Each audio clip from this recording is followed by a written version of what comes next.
이번 시간에는 의인의 부활이라는 주제로 간단히 말씀을 한번 드려보겠습니다. 이 주제는 이제 우리가 이제 복음이라는 것에서 이 죄사함, 혹은 부활, 이런 여러 가지 주를 배우게 되는데, 제가 살면서 느낀 바로는 이 의인의 부활은 생각보다 잘 다뤄지지 않는 주제예요. 그래서 이 부분에 대해서 좀 정리를 해드리고, 왜 이 부분을 우리가 더 생각을 해봐야 하는지 말씀을 드리는 것이 목표라고 할 수가 있습니다. 우리가 이렇게 일반적으로 저는 신앙생활을 하면서 크게 좀 세 부류의 그리스도인들을 본 것 같아요. 크게 봤을 때요. 그냥 기독교인인 거예요, 그냥.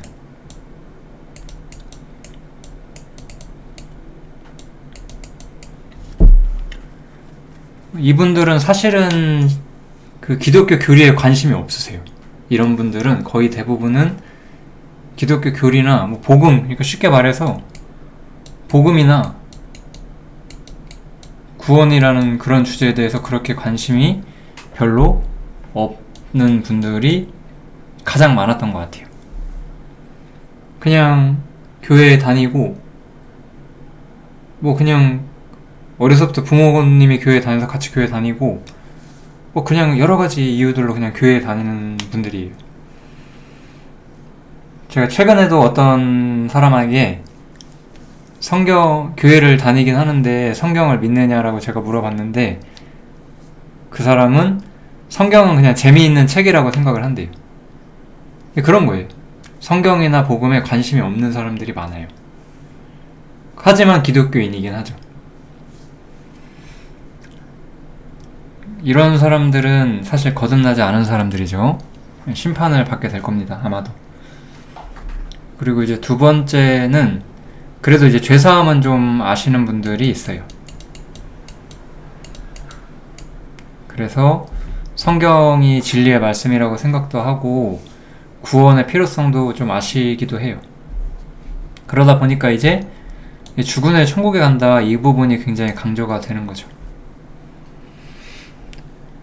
이거는 사실 제가 오늘 다 다루진 못하겠지만, 이 주제는 사실은 개신교의 핵심 교리라고 할 수가 있어요.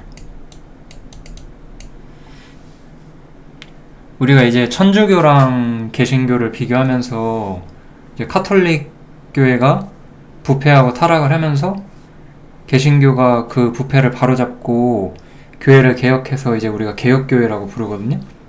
그 개혁교회를 이제 우리는 일반적으로 개신교라는 단어를 많이 쓰고요.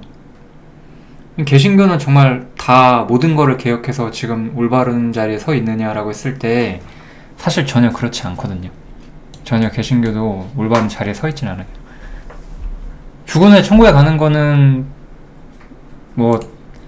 결코 틀린 얘기는 아니지만, 오늘 하고자 하는 주제는 그게 아니에요. 오늘 하고자 하는 얘기는 하나님께서 죽은 자를 다시 살리신다는 이야기인데, 이 이야기를 어떤 관점으로 우리가 살펴볼 것이냐, 성경의 여러 가지 모습들을 좀 점검을 해볼 거예요. 사도행전을 보면은 예수님이 죽으시고 부활하시고 승천하신 이후에 그 예수님의 부활을 전하기 시작을 해요. 그러면서 이 말씀도 상당히 많은 사람들이 알고 있어요. 베드로와 요한이 대답하여 가로되 하나님 앞에서 너희 말 듣는 것이 하나님 말씀 듣는 것보다 옳은가 판단하라. 우리는 보고 들은 것을 말하지 아니할 수 없다. 이렇게 말을 하면서 이제 전도를 하기 위해서 성도들을 격려할 때 이런 구절을 많이 인용을 하죠. 근데 우리가 성경에서 진짜 볼 수 있는 건 뭐냐면은, 저도 옛날에는 죄사함을 먼저 배웠거든요. 우리가 일반적으로 개신교적인 교회에 있기 때문에 죄사함을 먼저 배워요. 그거는 어쩔 수 없다고 생각을 하는데, 그 죄사함을 배웠을 때 그 죄사함에 대해서 성경을 보면은 죄사함을 생각보다 많이 찾아볼 수가 없다는 얘기죠. 제가 그래서 옛날에 정말 어린 시절에 느꼈던 게 뭐냐면은, 복음서에는 복음이 어디 있는지 모르겠다. 그런 생각을 진짜 많이 했었어요. 복음이 죄사함이라고 생각을 해버리니까 복음은 죄사함에 대해서 그렇게 많은 내용이 기록되어 있지 않거든요. 사실 거의 전무하죠. 그러니까 이 뭐지? 왜 죄사함이 우리를 천국에 가게 해주고 우리를 심판으로부터 구해주는데 왜 죄사함에 대한 얘기가 없을까? 이런 게 제가 되게 좀 신앙적으로 처음 구원받았을 때 많이 했던 좀 의문점들이었던 것 같아요.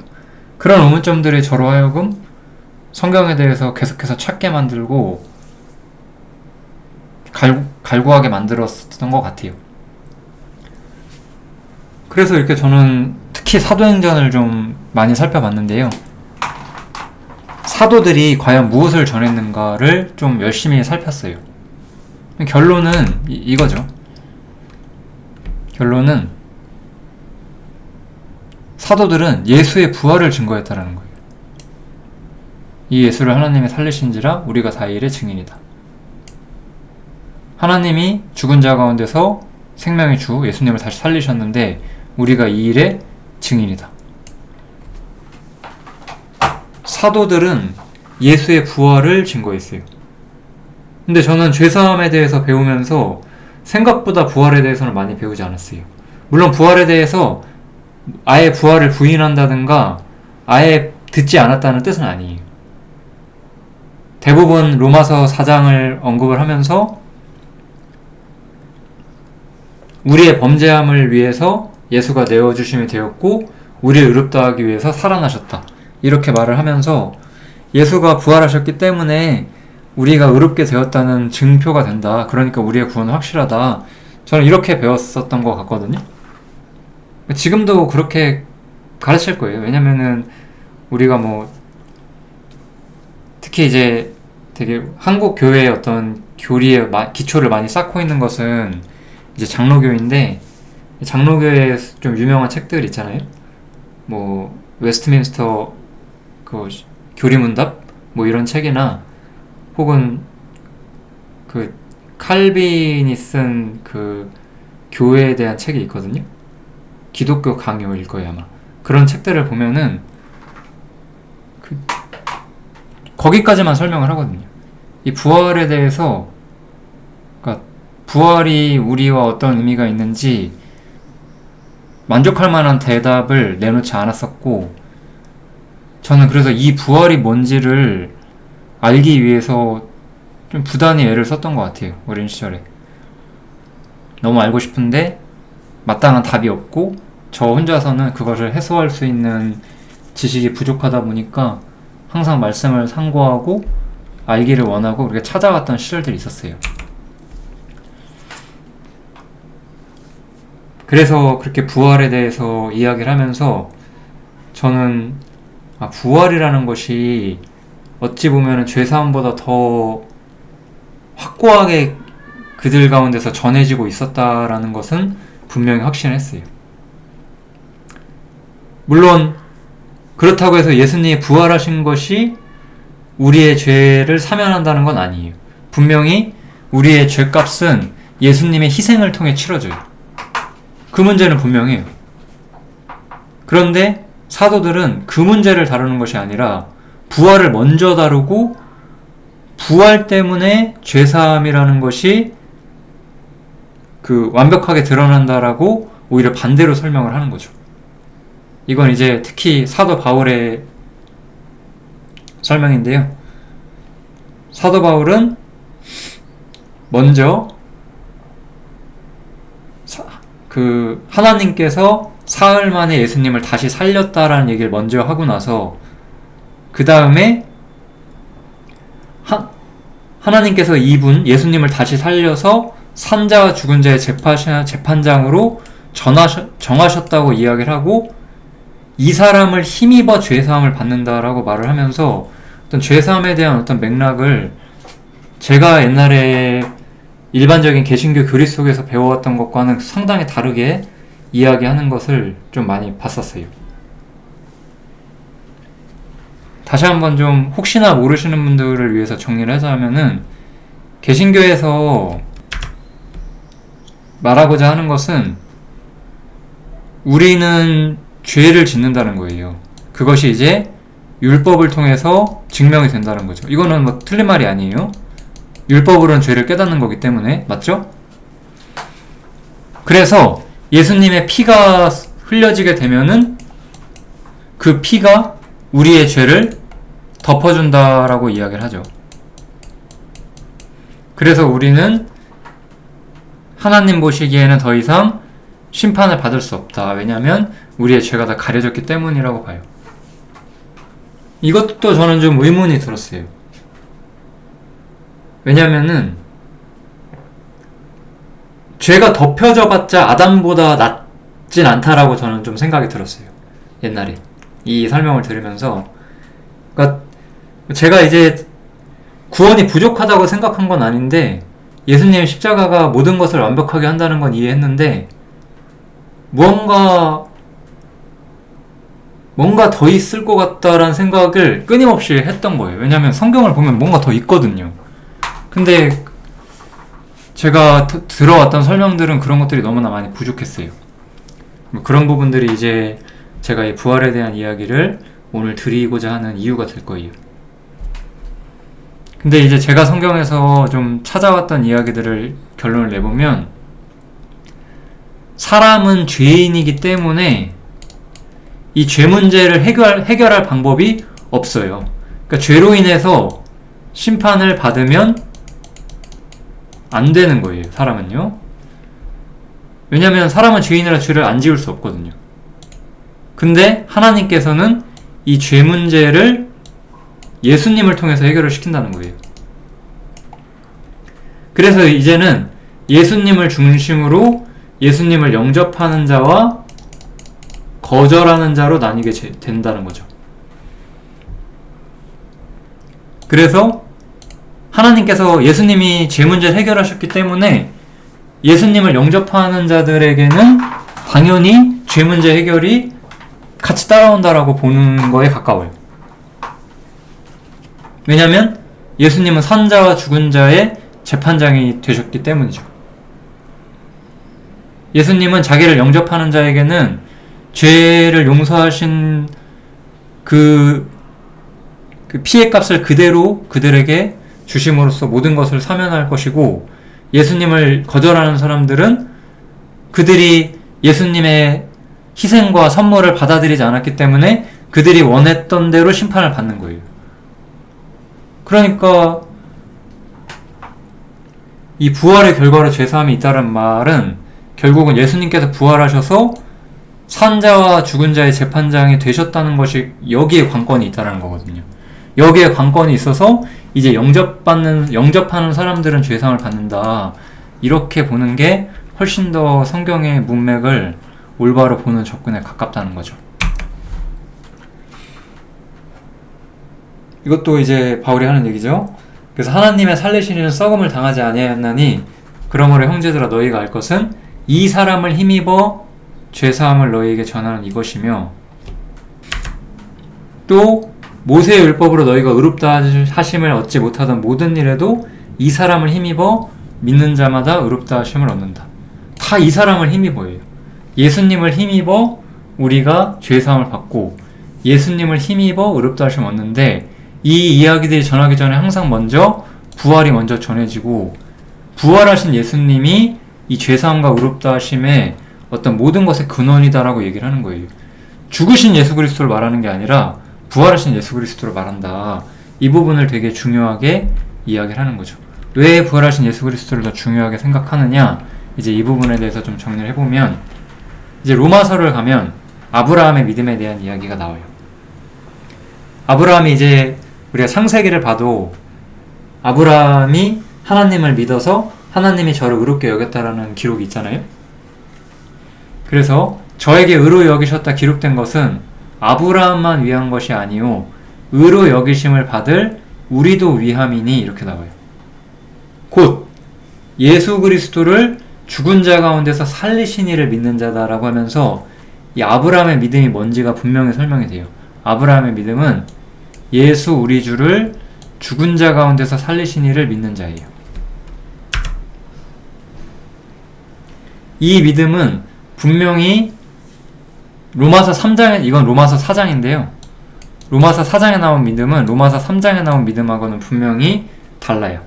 로마서 3장에서는 예수님께서 화목제물로 드려졌고 그 화목제물을 믿는 자가 의롭다 한다고 이야기를 하고 있고요. 4장에서는 예수를 다시 살리시는 하나님을 믿는 것을 이야기를 하고, 우리가 여기서 살펴보고자 하는 것은 하나님을 믿는 믿음인 거예요. 아브라함의 믿음은 바로 하나님을 믿는 믿음이었어요. 이거는 상당히 중요해요. 왜냐면은 왜 이게 중요하다고 제가 말씀드릴 수 있냐면은, 우리는 좀 우리의 생각대로 성경을 보는 경우가 많아요. 사람이 다 그렇죠.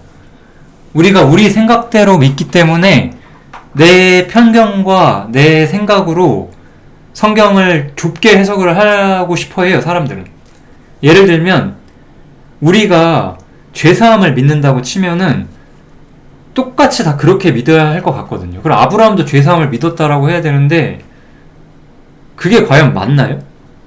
아브라함은 죄사함이란 단어 들어본 적이 없어요. 아브라함이 죄사함을 우리가 알았다라고 보는 거는 굉장히 좀 상상력을 많이 던진 질문에 가까워요.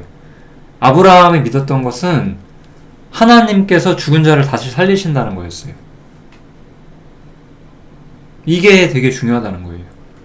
우리는 예수님이 죽으시고 부활한 이후에 살기 때문에 거의 모든 교리가 완성되어 있잖아요. 요한계시록에 더하거나 빼지 말라고 했잖아요. 지금은 완성되어 있어요.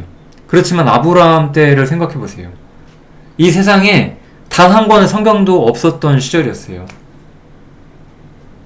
하나님은 분명히 아브라함에게 나타나셔서 계시를 주시기도 했어요. 근데 아브라함에게 마치 우리가 지금 아는 모든 것처럼 매일매일 그 아브라함에게 나타나셔서 모든 기독교 교리를 가르치셨겠어요? 기독교란 단어도 없는 시절에? 아니잖아요. 아브라함은 그 자신의 삶과 하나님을 경험하면서 하나님께서 죽은 자를 살리신다는 그 하나를 믿었다라는 거예요. 이 믿음이 그를 의롭다 여겼다는 거고, 성경에서 이 두 개를 어떻게 연결시키냐면 이걸 믿는 사람은 이것도 믿을 것이다 라고 연결을 시킨다는 거예요. 사실은 반대로 이걸 믿는 사람은 이것도 믿을 것이다 라고 이야기를 하고요. 이게 좀 성경에서 이런 믿음의 내용이 달라질 때 이것을 우리가 어떻게 받아들여야 할지를 이해하는 한 가지 관점 중 하나예요. 요한복음에 이런 부분들이 많이 나와요. 예수님께서 이런 얘기를 하세요. 너희가 모세를 믿었으면 나도 믿었을 것이다. 이렇게 말하는 거예요. 마찬가지인 거예요. 아브라함이 죽은 자 가운데서 살리시는 일을 믿었다면 그는 우리 시대에 태어났다면 예수님의 죽음과 부활도 믿었을 것이다 라고 말하는 거고, 반대로 예수님의 죽음과 부활을 믿는 사람은 아브라함 때에도 죽은 자 가운데 다시 살리신 일을 믿었을 것이다 라고 좀 본다라고 생각을 해주시면 될 것 같습니다. 아무튼 아브라함은 그래서 죽은 자 가운데서 다시 살리시는 분, 하나님을 믿었다는 거예요. 그리고 마찬가지로 우리도 그렇다라고 사도 베드로가 분명히 이야기를 합니다. 베드로전서죠. 베드로전서에 보면은 너희는 저를 죽은 자 가운데서 살리시고 영광을 주신 하나님을 그리스도로 말미암아 믿는 자다. 우리가 누굴 믿어요? 여기서는 정확히 하나님을 믿는 자라고 나와요. 그래서 우리의 믿음과 소망이 하나님께 있다라고 말을 하는 거예요. 하나님께. 우리 또한 죽은 자를 살리시는 하나님을 믿는 자라고 분명히 말해요. 제가 죄사함을 부정하거나 죄사함이 잘못됐다는 얘기를 하는 게 전혀 아니에요. 사도들이 뭘 더 강조하고 있느냐라고 말을 하는 거예요. 사도들은 분명히 교리로서 죄사함의 어떤 설명을 분명히 해주긴 해요. 여러 성경에서 우리가 일부 죄사함이나 칭의 여러 가지 주제들에 대한 그 답을 우리가 찾아갈 수 있어요. 그렇지만 성경에서는 항상 하나님께서 예수를 다시 살리셨다. 하나님께서 예수를 특히 이 표현이 많이 나와요. 죽은 자 가운데서 다시 살리셨다. 이 표현을 엄청나게 많이 사용을 해요. 그래서 이 죽은 자 가운데서 살렸다라는 표현은 죽은 자를 살렸다라는 것과는 조금 다른 표현이긴 해요. 우리도 이 죽은 자 가운데서 먼저 살아나게 될 거기 때문에 그래요. 이 죽은 자 가운데서 살아난다는 표현은 의인의 부활이 악인의 부활과는 전적으로 다르다라는 뜻을 좀 포함하고 있다는 거예요. 왜냐하면 오늘 주제가 의인의 부활이잖아요. 의인과 악인은 동시에 부활하는 것이 아니라 죽은 자들 가운데서, 그러니까 하나님을 믿지 않는 악인들 가운데서 혹은 이미 죽어있는 사람들 가운데서 먼저 부활하게 되는 사람은 예수님이셨고, 그 다음에 마지막 때에 의인이 먼저 부활을 하게 될 거예요. 그래서 죽은 자 가운데 살리셨다는 표현이 좀 나옵니다. 이 이야기는 제가 뒤에서 좀 더 설명을 드릴게요. 그래서 아무튼 죽은 자 살리신 하나님을 믿었다라는 게 핵심이에요. 그럼 왜 이 하나님께서 죽은 자를 다시 살리셨다는 거, 하나님이 예수를 부활시키셨다는 게 왜 굉장히 중요하고 그것을 계속해서 강조하고 있느냐 좀 말씀을 드려보면 핵심은 이거라고 저는 생각을 해요. 너희가 세례로 그리스도와 함께 장사한 바 되고 또 죽은 자들 가운데서 그를 일으키신 하나님의 역사를 믿음으로 말미암아 그 안에서 함께 일으키심을 받았다라고 하잖아요. 즉 우리의 부활은 예수님의 부활과 성격이 같다라는 게 중요한 거예요. 성격이 같다는 거. 예수님이 부활했던 장면을 한번 생각을 해보세요. 예수님께서는 하나님께 전적으로 순종하셨고 죽기까지 순종하셔서 십자가에 못 박혀서 돌아가셨어요. 그렇지만 그 육체가 썩지 않고 오히려 다시 부활하셨고 생명과 권능의 왕이 되셨고 죽음을 정복하셨고 어떤 인간의 제약을 뛰어넘어서 하나님 우편까지 올라가셨어요. 우리 또한 그렇게 될 거라는 거죠. 우리가 예수님, 이거는 그러니까 이 이야기의 핵심은 우리가 예수님처럼 될 거다라는 뜻을 말하는 거예요. 이게 얼마나 경이로운 일인가요? 저는 이 문제의 경이로움을 우리가 얼마나 이해하느냐가 굉장히 중요하다고 생각을 해요. 우리 가끔 이런 말 하잖아요. 정말 벌레마도 못한 죄인이다, 우리가. 맞아요. 우리가 그런 존재인데, 그런 우리가 예수와 동등되다고 불릴 수 있을 만큼 완전한 존재가 되겠다는 거잖아요. 상상이나 되는 얘기긴 하나요, 이게? 그런데 우리가 부활을 통해서 그렇게 된다는 거잖아요. 우리가 만약에 부활이 없다면 우리가 이 말을 믿지도 못할 거예요. 어떻게 우리가 예수님처럼 될 수가 있지? 불가능하죠. 현재 우리로서는 불가능해요. 근데 우리가 왜 이게 가능해지느냐? 우리가 부활할 것이기 때문에 그렇다는 거죠. 죽음을 벗고 이 썩을 몸을 벗고 썩지 않으냐 몸으로 다시 입을 것이기 때문에 우리가 그렇게 될 수 있다는 거예요. 즉 하나님께서 예수님을 부활시키신 것처럼 하나님께서 우리 또한 부활시키실 것을 우리가 믿는다는 거예요. 그래서 의인의 부활이 되게 중요한 거예요. 이 문제는 제가 오늘 첫 페이지에서 말했던 이거랑 상당히 달라요. 우리가 죽은 후에 천국에 간다라는 이야기를 하는 게 아니에요.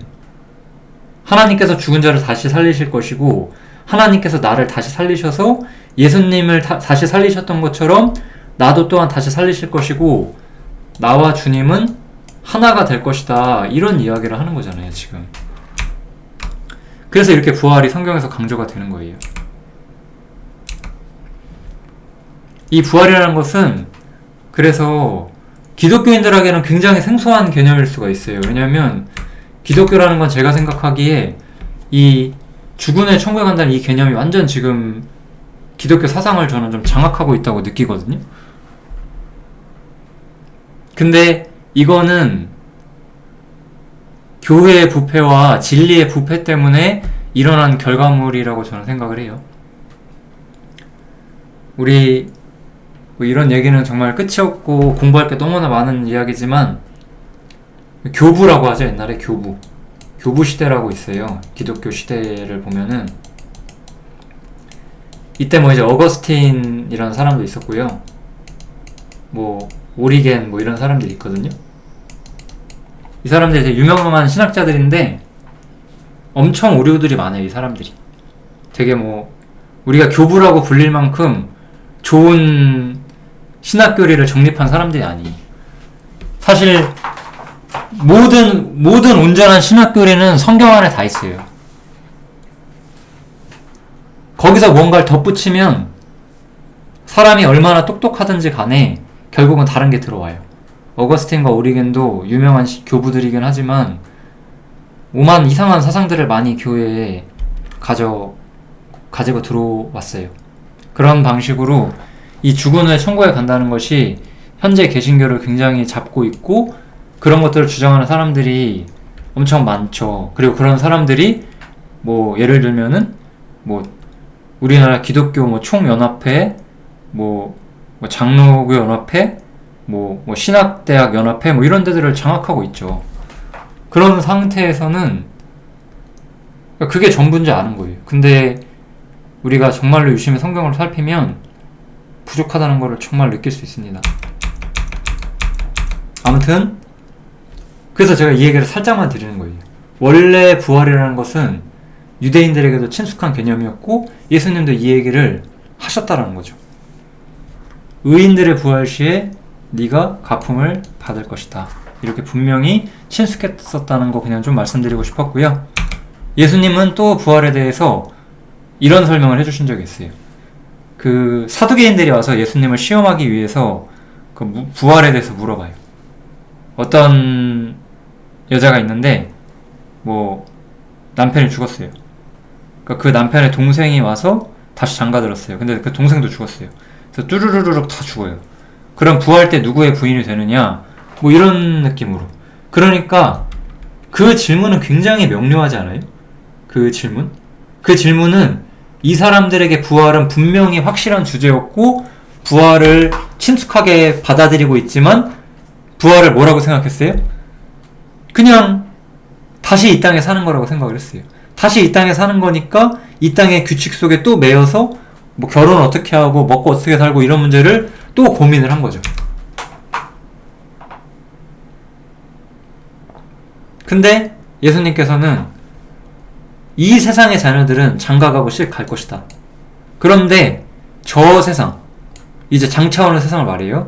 예수님이 죽음과 부활을 통해서 이 세상에 가져오실 새로운 세상, 그 세상과 부활 얻기에 합당히 여김을 입은 사람들, 이거는 말이 조금 애매한데요. 저 세상과 부활 얻기에 합당히 요렇게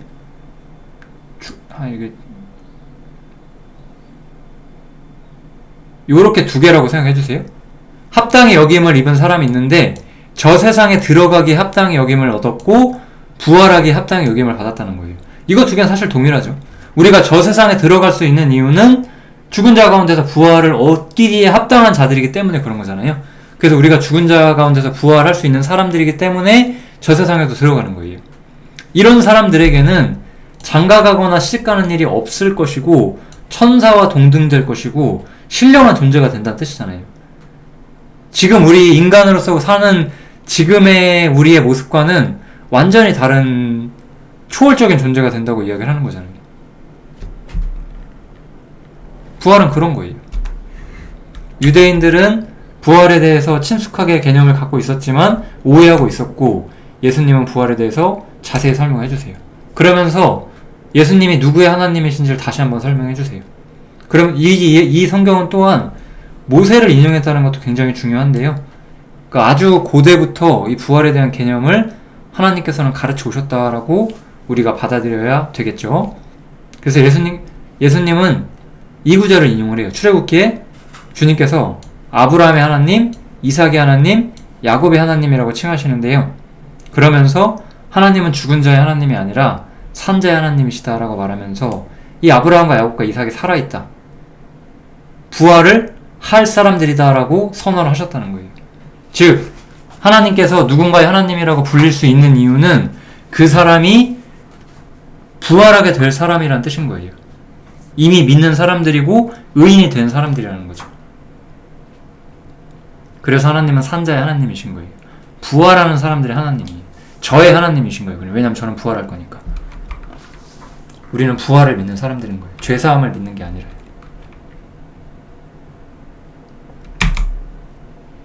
이제 신약 시대에 와서 사도 바울은 이 부활에 대해서 더 자세히 설명을 하죠. 그러면서 그리스도께서 죽은 자 가운데서 다시 살아나셨다 전파되었건을, 이건 당연한 얘기였어요. 이거는 초대교회의 어떤 전파 내용이었어요. 그렇게 해서 모인 사람들인데 너희 중에서 어떤 이들은 어찌하여 죽은 자 가운데 부활이 없다 하느냐 이렇게 물어봐요. 이 문맥을 좀 살펴보시면 너희가 누구죠? 고린도 교회의 식구들을 말하는 거잖아요. 그러면 예수님의 죽음과 부활을 믿고 교회에 들어온 사람들이 갑자기 부활 거짓말 같아, 나 기독교 안 믿을 거야, 이 말을 하는 게 그런 느낌인가요? 이 성경이? 그런 뜻이 아니에요. 예수님 부활했는데 나는 아니다, 이렇게 생각을 하는 거죠. 그러니까 주님처럼 우리가 함께 부활한다는 그 개념에 대해서 우리가 부활한다는 개념이 없어지기 시작했어요. 생각보다 이 부활이라는 개념이 굉장히 없다니까요, 지금. 그냥 죽어서 천국에 간다, 우리의 영혼이 하나님 앞에 간다, 이런 개념들이 훨씬 더 강하게 남아있고, 몸의 부활에 대해서 생각보다 많이 옅어져 있거나 아니면 말을 하지만 그 맥락이, 그 힘이 많이 사라져 있어요. 그러다 보니까 죽어서 천국 가는 게 더 중요해지는 게 되는 거죠. 죽어서 천국 가는 게. 이 부활의 주제가 약해졌다는 거예요.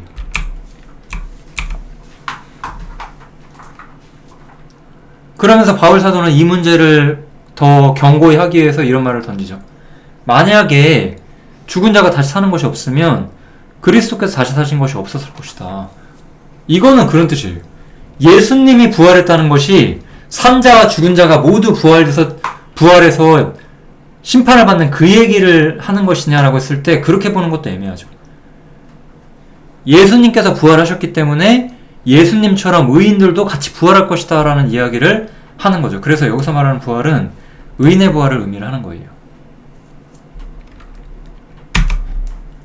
그래서 이 주제는 성격은, 부활의 성격 자체는 아까 제가 말씀드렸던 것처럼 우리가 주님과 동등하게 부활하고 같은 자리에 들어간다는 건 동일한데, 이제 바울이 여기서 조금 더 덧붙여주는 얘기는 뭐냐면 부활의 시기는 약간 다르다라고 하면서 부활에 대해서 우리가 좀 어려워하는 부분들을 아주 간결하게 설명해줘요.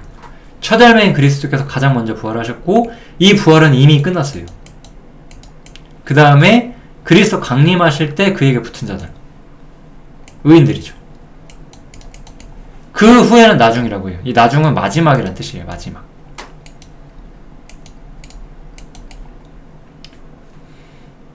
그래서 그 마지막이 지나고 나면, 그러니까 이것은 뭐냐면 예수님께서 재림하셔서 의인들이 함께 부활해서 예수님과 함께 영광의 시대를 누리고, 그게 천년왕국이에요. 그 후에 천년왕국이 끝나면 이제 마귀와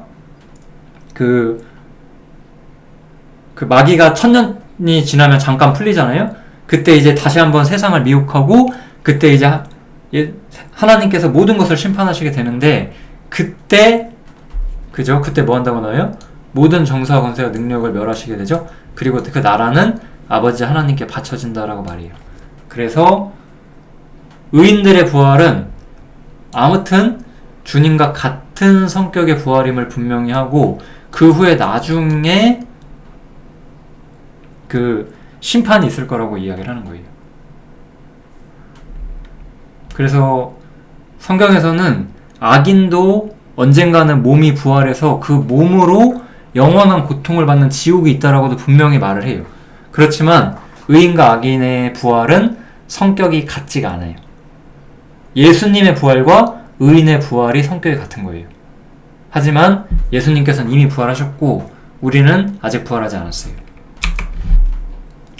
신약 성경적인 관점, 바울의 관점에서 보자면 부활은 또한 우리에게 인이라고 하죠. 성령의 인을 우리가 가졌다고 하잖아요. 성령이 우리 안에 계시기 때문에 우리가 부활한다고 또한 말을 해요. 여기 보시면 예수를 죽은 자 가운데서 살리신 이의 영이 성령님이시잖아요. 성령님이 우리 안에 거하시면 너희 안에 거하시는 그의 영, 성령으로 말미암아 너희 죽을 몸도 살릴 것이다. 이렇게 부활은 분명히 성령이 우리 안에 계신 결과라고 하면서 우리가 얻게 될 확고한 부활에 대해서 다시 한번 확증을 해주고 있습니다. 부활은 제가 아까 말했었던 것처럼 단순히 우리가 죽어서 천국에 간다 이런 생각들보다는 주님의 영광에 우리가 함께 참여한다는 점을 좀 더 강조를 해요. 여기 보시면 아담 안에서 모든 사람이 죽은 것 같이 그리스도 안에서 모든 사람의 삶을 얻으리라. 첫사람은 땅에서 났는데 둘째 사람은 하늘에서 나셨다. 부활을 통해서 우리는 첫사람과는 다른, 첫세상과는 다른, 아까 예수님이 하신 말도 있었죠? 이 세상의 자녀들은 장가가고 싶하지만 저 세상과 부활 얻기에 합당히 여김을 입은 자들은 이렇다. 이렇게 얘기를 하는 거잖아요. 우리는 완전한 영광에 이미 참여한 사람들이 되었어요.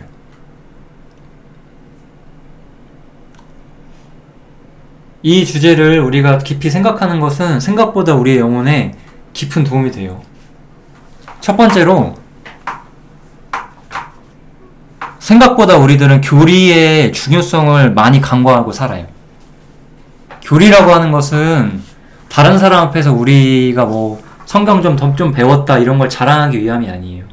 교리라는 것, 우리가 일반적으로 교리라고 부르는 것은 변론을 위함이 아니고 하나님의 계획과 목적이 무엇이냐라는 거예요. 우리가 하나님의 자녀인데 하나님의 계획과 목적이 무엇인지 모른다. 당연히 그럼 우리의 신앙은 갈팡질팡 하는 거예요. 그래서 우리가 성경을 배우고 하나님의 뜻과 목적을 알아가려고 노력을 해야 돼요. 저는 이런 이야기들도 많이 들어봤는데 그냥 열심히 잘 살면 되지 않냐. 아니에요. 열심히 잘 살려면 주님이 뭘 하고자 하시는지 우리가 알아야 되는 거예요. 생각보다 우리는 모르기 때문에 뭘 해야 될지 모르는 상황이 많이 생겨요. 그런 점에서 이 부활을 아셔야 되고 우리가 어떠한 영광에 참여하는지를 알아야 돼요. 막연히 우리가 죽어서 천국 간다고 생각하는 사람은 신앙 안에서 많은 것들을 하기가 힘들어요. 뭘 아는 게 없거든요. 혹은 한다고 하지만 이상한 일을 할 수 있는 거죠. 아까 제가 말한 것처럼 처음에 제가 써놨죠. 이 죄사만 아는 사람들은 이렇게 교부시대들처럼 이상한 얘기들을 할 수가 있어요. 또 마찬가지로 그래서 우리가 부활을 알아야 되는 또 하나의 이유는 그거예요.